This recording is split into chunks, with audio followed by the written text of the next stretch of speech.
E aí pessoal, aqui é o Leonardo Rocha do site queroinvestiragora.com e nesse vídeo a gente vai falar um pouco sobre como investir dinheiro. Então essa é uma pergunta que eu recebo bastante do pessoal, né? Então eu montei um passo a passo, então 4 passos para a gente investir dinheiro de uma forma simples. Então, alguns passos podem parecer meio óbvios, mas é sempre importante a gente deixar claro. Então vamos começar pelo item 1 aqui, que é como organizar sua vida financeira. Então a primeira coisa que a gente precisa saber para a gente investir o dinheiro é que a gente precisa ter dinheiro, né? Só que não adianta a gente ter dinheiro e estar endividado, porque dificilmente a gente vai conseguir uma rentabilidade melhor nos nossos investimentos se a gente comparar com quanto de juros a gente paga a dívida, né? Geralmente as dívidas a gente vai pagar de juros 2% ao mês, um pouco mais ou um pouco menos. Dificilmente a gente vai ter um rendimento no investimento seguro que pague isso. Então a gente tem que se organizar primeiro. Né? Então, o que eu separei aqui? Eu botei organizar o seu orçamento. Então, a gente precisa saber quanto a gente ganha e quanto a gente gasta para poder sobrar dinheiro e a partir daí a gente começar a investir. Então, as melhores formas de fazer isso é a gente utilizar planilhas. Inclusive, no site queroinvestiragora.com tem uma planilha.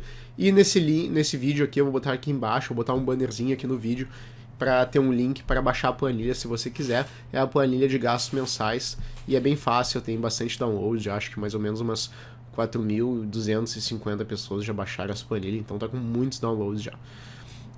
Então depois disso, depois que a gente organizar o nosso orçamento, saber onde a gente gasta o nosso dinheiro e, no caso, quanto a gente recebe, a gente precisa ter um objetivo, né? Então, se eu quiser fazer uma viagem para daqui a um ano, eu vou fazer um tipo de investimento, da mesma forma que se eu quiser me aposentar daqui a 30 anos, 20 anos, 10 anos, não necessariamente o investimento que eu vou fazer vai ser o mesmo, né? Sempre lembrando que o investimento é sempre um meio e não um fim, né? A gente não tem que pensar assim, eu quero investir na bolsa de valores. A gente tem que pensar o seguinte, olha, se eu tenho a possibilidade de investir por X anos, eu tenho a possibilidade de investir na bolsa de valores. Lembrando então, o investimento é um meio e não um fim. A gente não pode ver o investimento como um fim. A gente usa o investimento para alcançar um determinado objetivo. Então, depois que a gente organizou o nosso orçamento, a gente tem que definir objetivos. A gente tem que ver o que a gente quer e quanto a gente vai precisar para isso, tá certo? Enfim, o que eu recomendo para essa primeira etapa? Utilizar a planilha de gastos mensais, que eu falei de novo, falei já antes e vou botar o link aqui, e também baixar o e-book gratuito do Quero Investir Agora. Por quê? Porque ele vai dar esse passo a passo, ele vai detalhar essa primeira etapa para você saber exatamente como fazer, como se define um objetivo, como se descobre o seu perfil. Isso está tudo definido no e-book. Então nesse vídeo eu vou colocar aqui um outro balãozinho aqui embaixo para você baixar o e-book gratuito, que ele é muito importante para você começar a investir, tá certo? Então beleza. Depois que a gente organizar o nosso orçamento e a gente tiver um objetivo bem definido, a gente vai para o item 2, que é escolher os investimentos certos para você. E por que certos para você? Porque se você não sabe o seu perfil, dificilmente você vai escolher o investimento certo para você. Então é muito importante você conhecer o seu perfil. Então vamos lá. Eu dividi os investimentos em basicamente duas sessões. Eu botei curto prazo, eu botei até 2 anos, isso é uma questão subjetiva. Mas eu botei até 2 anos, sei lá, porque eu tava afim e achei que ia ficar mais fácil para vocês entenderem. Então eu botei aqui há 2 anos aqui. Então, até 2 anos, a gente vai ter que ter um foco maior em renda fixa. Por quê? Porque se a gente investir em bolsa em até 2 anos, a gente pode ter uma baita rentabilidade, uma rentabilidade muito boa, ou a gente pode ter uma rentabilidade muito abaixo do que a gente espera. Então, um prazo curto faz com que a gente possa ter um ganho muito grande ou uma perda grande investindo em renda variável, tá? Isso a gente tem que ter noção. O prazo, ele influencia muito no desempenho que a gente pode esperar que a gente vai ter, tá? Então, no curto prazo, o nosso foco seria mais em renda fixa. Só que qualquer renda fixa? Não. Por quê?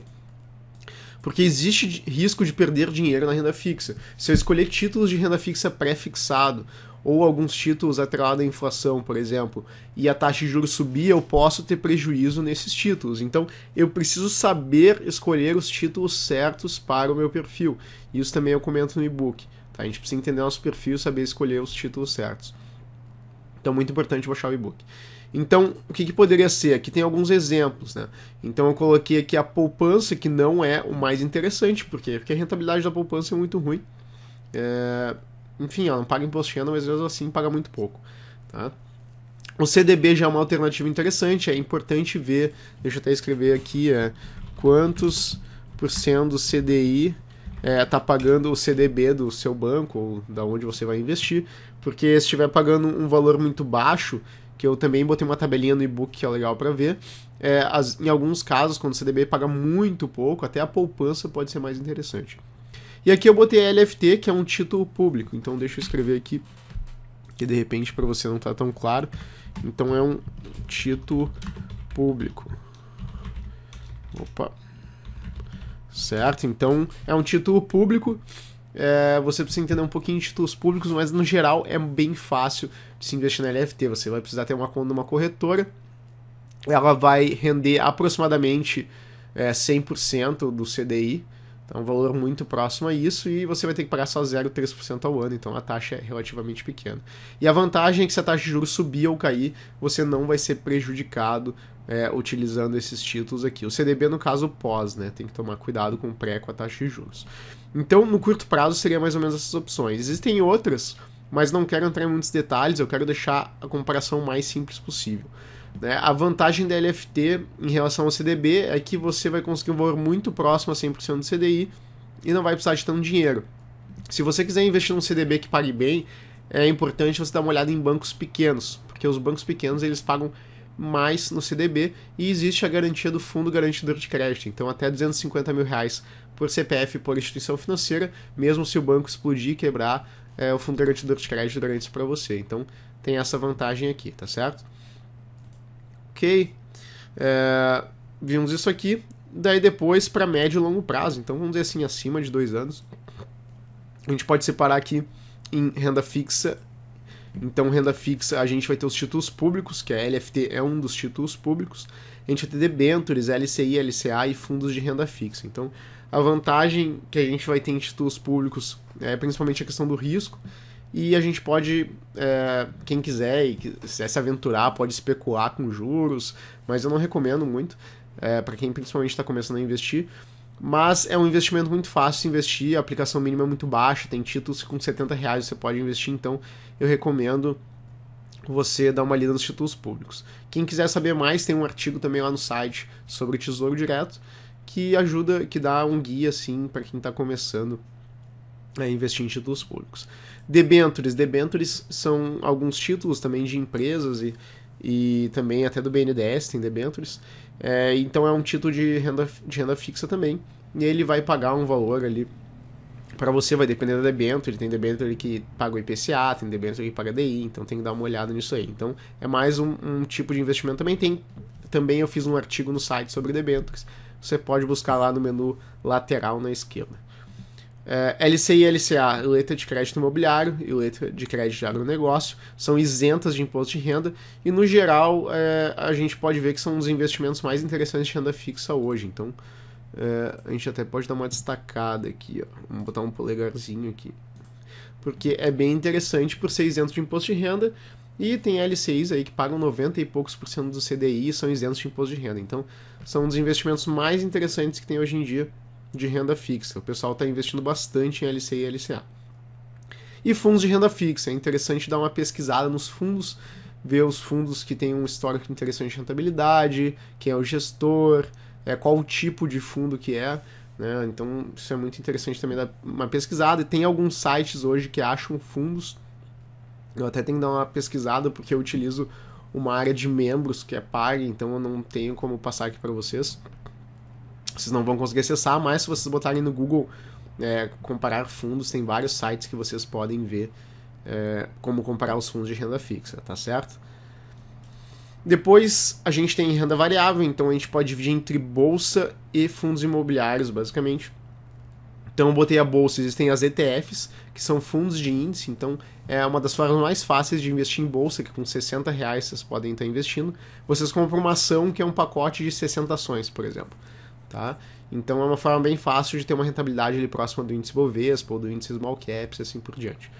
Investindo direto, vocês podem comprar ações, é interessante aqui ter um capital maior, então vamos dizer assim, acredito que acima de R$10 mil, botei 10k aqui, vou botar 10 mil, porque porque senão vocês vão ficar presos numa ação só e por questão de diversificação isso pode ser um pouco perigoso. Não tem problema vocês começarem com menos, mas ir aportando e comprando outras ações. O problema é vocês botarem muito dinheiro numa ação só e ocorrer alguma coisa com aquela empresa, mesmo que seja uma boa empresa, pode ocorrer, e vocês acabarem perdendo boa parte desse capital. Então, assim, também tem os fundos. Então, fundos aqui, tem fundos que a partir de R$1.000, acho que até menos tem hoje em dia, faz tempo que eu não pesquiso isso aqui, que vocês já podem estar investindo. Então, a partir de...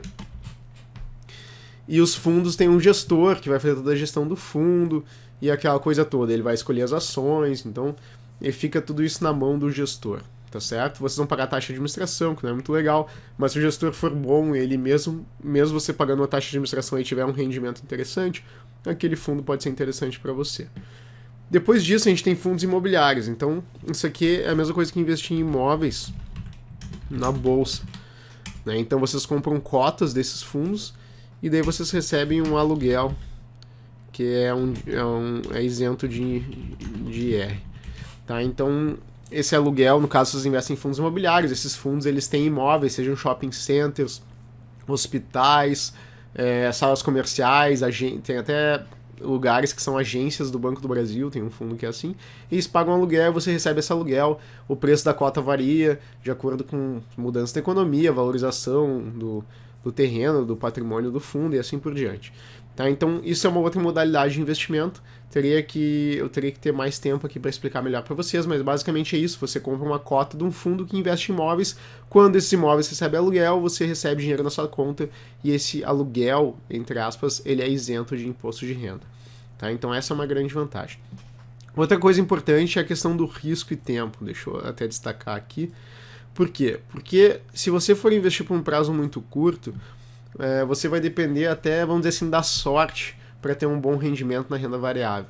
Tá? Então, cada vez maior o tempo que você tem para investir, é mais provável que você tenha uma rentabilidade positiva. Tá? E tem vários estudos, principalmente nos Estados Unidos, que mostram isso. Eu também fiz um estudo aqui no índice Bovespa e a gente vê isso. Que se eu investir por um ano, eu posso ter ganhado, analisando, sei lá, 20 anos, eu posso ter ganhado, sei lá, eu não lembro exatamente os números, mas vamos supor, 80% no melhor ano e ter perdido 40% no pior. Agora, se eu investir e segurar por 10 anos, o melhor rendimento, vamos supor que eu tive, é 12% e o pior é menos 3% ou até positivo. Então, cada vez maior o tempo que você segura as ações, a renda variável, menor, vamos dizer assim, seria a sua chance de ganhar muito, também menor a sua chance de perder muito dinheiro, tá? Então é importante ter isso na cabeça. Tem um livro muito interessante que é Investindo em Ações de Longo Prazo, que é do Jeremy Siegel, que ele foca bastante nessa questão. Então é uma leitura que eu recomendo aí para quem estiver vendo esse vídeo. Então o passo número 3 seria abrir conta numa corretora. E por que uma corretora e não um banco? Pelo seguinte motivo, o banco ele não tem incentivo, principalmente, o foco dele, vamos dizer assim, não é investimentos. Tá? O foco dele é emprestar dinheiro para as pessoas, ganhar os juros, pagar, sei lá, 0,8 para ti no CDB e ganhar nos empréstimos ali 3. Tá? Esse vai ser o foco do banco. O banco não é focado nessa parte de investimentos. O foco dessa parte de investimentos é das corretoras. Tá certo? Tanto que as corretoras têm taxas muito mais atrativas que os bancos, e eu não sei exatamente quantos clientes a mais tem, mas, por exemplo, hoje tem que pensar assim, investimentos, acho que só de corretora, a maior corretora do Brasil hoje, que não é atrelada a um banco, se eu não me engano é a XP, e a maior é atrelada a um banco, é a Ágora, só que a Ágora é uma corretora que ela tá atrelada ao Bradesco, acho que só o Bradesco Corretora não deve ter tantos clientes assim, não. Tá? E até as taxas, se você olharem, o sistema no geral dos bancos não são tão inovadores e novos como os sistemas das corretoras. E outra coisa também interessante, quando você investe numa corretora, você tem produtos dos mais diversos bancos, né? Por exemplo, tem corretoras que oferecem CDBs do Banco do Brasil, do Itaú, do Bradesco, Banco Pine e assim por diante, enquanto se você tiver uma conta, vamos supor, no Bradesco, por exemplo, você só vai ter CDBs do Bradesco lá para comprar, né? Até porque não é interesse do banco oferecer CDBs de outros bancos. Então eu vejo uma corretora como uma forma muito melhor para você estar investindo o seu dinheiro. Então a gente precisa buscar uma corretora com baixas taxas. Então é interessante dar uma olhada no site da BMF Bovespa, lá tem um banco das corretoras, lá, vamos dizer assim, uma tabela, e a partir dali você pode estar olhando as corretoras baseado nos serviços que você quer. Então você escolhe, eu quero que ela tenha atendimento online, eu quero que ela tenha isso, aquilo, e ele vai listar as corretoras, você pode começar a entrar no site delas e olhar os custos. É interessante até ter conta em mais de uma corretora, até para ver como é o atendimento, essas coisas direitinho. E daí depois que você escolher a sua corretora, você vai abrir sua conta. Então você vai precisar desses 3 documentos, que é RG, CPF e comprovante de residência. E aqui então de 90 dias, né? Não pode ser a mais de 90 dias, tem que ser menor que 90 dias esse comprovante, senão eles não vão aceitar. Pelo menos era assim quando eu abri conta, não sei se mudou alguma coisa.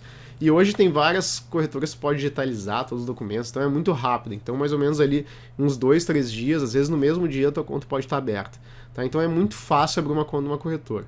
Se você é meio desconfiado com essas coisas, transfere um dinheiro, testa um pouco e à medida que for ganhando confiança, você pode ir investindo mais.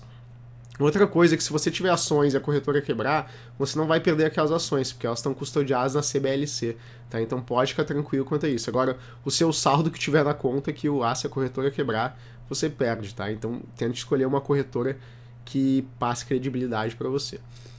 Então tá certo. Depois disso, a gente precisa gerenciar o nosso patrimônio. Então o que é isso? A gente vai dividir o nosso patrimônio em, sei lá, vamos dizer assim, renda fixa, renda variável e, enfim, câmbio, eu posso botar que é renda variável, a gente pode considerar, enfim. Vai basicamente assim. Então aqui eu vou dividir em curto prazo, longo prazo. Aqui eu vou colocar, sei lá, bolsa, imóveis, câmbio e assim por diante, tá certo? Então eu preciso dividir o meu patrimônio de acordo com o meu perfil. Se eu for um cara mais conservador, eu vou focar mais em investimentos de renda fixa. Né? Então, se eu tiver mais idade, por exemplo, tiver, sei lá, 70, 80 anos, é muito interessante eu ter boa parte do meu patrimônio de renda fixa, porque eu, de repente, não tenho um prazo tão longo, a não ser que eu seja um homem bicentenário, eu não tenho um prazo tão longo para viver ainda, né? Então é importante eu focar em investimentos de renda fixa, porque se eu quiser também utilizar aquele dinheiro, ele já está mais disponível, não vai influenciar tanto o prazo. Né? Então, aqui eu botei um exemplo, sei lá, eu tenho 15% bolsa, 15% imóveis, faltou 10% só, vamos botar aqui. E câmbio, sei lá. Câmbio. 60% da renda fixa e 10% em câmbio. Né? Aqui eu posso ter, por exemplo, 5% em câmbio, e 10% em 5% em caixa ou uma reserva de curto prazo. Reserva de curto prazo. Pode ser um exemplo assim. Então, isso aqui como é um exemplo de como organizar o nosso patrimônio. A gente tem que ter isso definido baseado com o nosso perfil, tá certo? Outra coisa é que a gente pode fazer aportes mensais. Tá? Então, cada mês eu vou fazer aporte de 200, 500, 1.000, 2.000 e assim por diante. E é interessante eu tentar fazer os mesmos aportes mensais, porque assim eu diluo, eu diminuo a chance de estar comprando, por exemplo, bolsa quando ela está a um preço extremamente caro, entre aspas, ou quando ela está barata.